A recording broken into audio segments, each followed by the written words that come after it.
My hands were still shaking when I walked through the door that night, only to find my wife Hannah collapsed on the kitchen floor, her cheek blazing red with the mark of a slap. She was sobbing, barely able to get the words out that two so-called HOA security officers had shown up and struck her for questioning a $400 fine over our mailbox. In that moment, something inside me snapped. The soldier in me, the part I thought I had buried after leaving the SEALs, came roaring back to life. Within seconds, those men learned the hard way what happens when you touch a veteran's family. But that was just the beginning of the nightmare. Let me back up. My name's Thomas Harris. I spent 15 years as a Navy SEAL before retiring and moving into a quiet suburban neighborhood, the kind of place you'd think would be peaceful. Hannah and I bought a home here, hoping for stability, community, a normal life. But instead, we landed under the rule of Grace Evans, our HOA president, a woman drunk on power like it was whiskey, convinced she was queen of the block. For 3 years, she fined people for nonsense.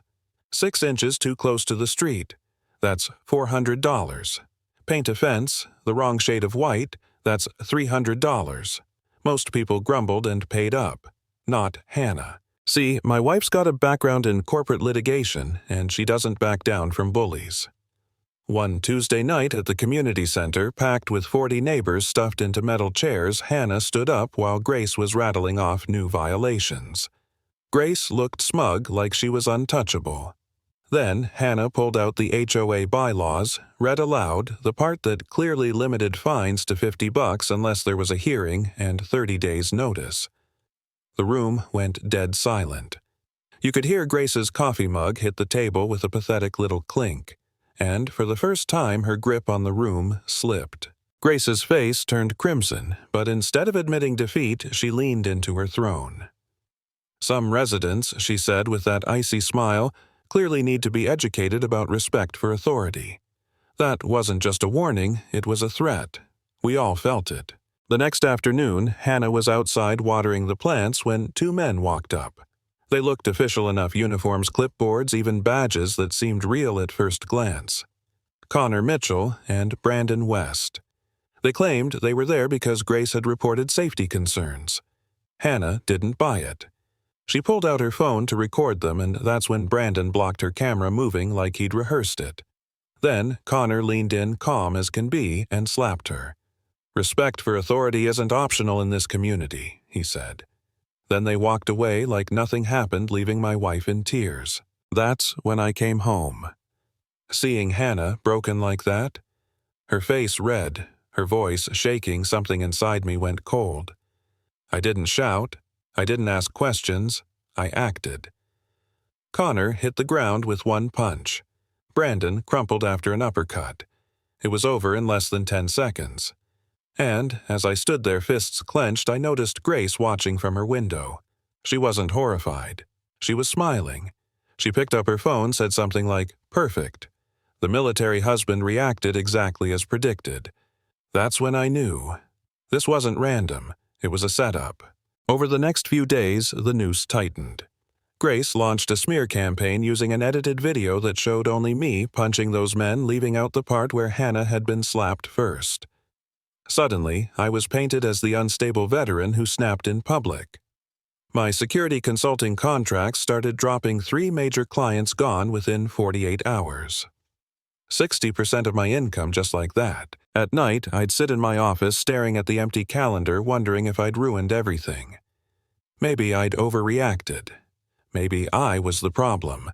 I even thought about selling the house, cutting our losses, starting over somewhere new. I felt powerless, like all my years of discipline and training meant nothing against some HOA president with connections and a grudge. But then Hannah slammed her hands down on the table and said, "If we give up, she wins. And not just over us, over everyone in this neighborhood. You want to walk away, fine. But I'm not letting her destroy people's lives unchecked." That hit me hard. She was right. So we fought back. Hannah dug into public records property databases, corporate filings. I used my military background to track surveillance patterns and analyze documents. What we found was bigger than Grace's ego. She was being paid $15,000 a month through a shell company, money that lined up with families being harassed out of their homes and selling under market value. This wasn't about HOA violations. It was about real estate manipulation on a massive scale. The pieces clicked together: Grace's daughter Sarah, an architect with access to official city seals and documents. Connor, Sarah's husband, not just some hired thug, but a trained manipulator, an actor who could play the perfect victim. Grace was the face, Connor the muscle, Sarah the brains. Together, they were destabilizing the neighborhood so a development corporation could swoop in and buy properties cheap. We were looking at a $20 million project built on the backs of terrified families. I rallied the neighbors. 12 families stepped forward with stories: harassment, fake violations, intimidation. An elderly widow told me Grace had threatened to have her declared mentally incompetent if she didn't sell. A family showed me footage of Connor following their teenage daughter. It was systematic, organized, evil. We gathered it all, and with the help of one of my old SEAL teammates who'd gone FBI, we prepared a case. The showdown came at another HOA meeting, the place packed again, tension so thick it choked the air. Hannah stood up and laid out the evidence: payments, forged documents, testimonies. Grace tried to play the victim, claimed she was manipulated by outsiders. But then Sarah's voice filled the room, played from a recording Hannah had secured.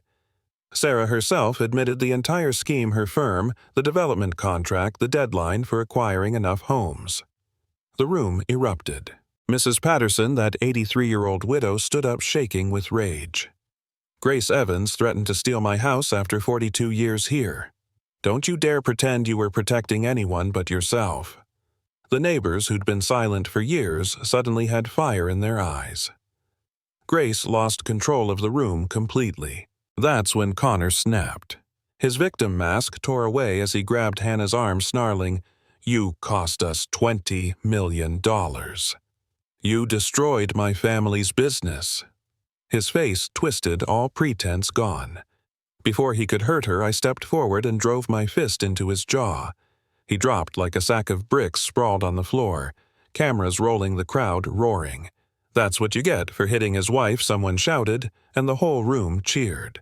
At that exact moment, the FBI stormed in. Agents moved fast, taking Grace into custody, while other teams raided Marcus Webb's downtown office, the CEO funding it all. News crews caught his perp walk in real time. His empire crumbled as his assets were seized across multiple states. Sarah turned on her own family to save herself, providing documents that proved the scheme spanned cities. The whole operation collapsed. And just like that, Grace Evans, queen of the neighborhood, was nothing more than a disgraced criminal facing decades in prison. Connor's manipulative tears, Sarah's schemes, Webb's empire, all gone. What did I learn from all of this? That bullies, no matter how powerful they seem, always fall when good people stop being silent.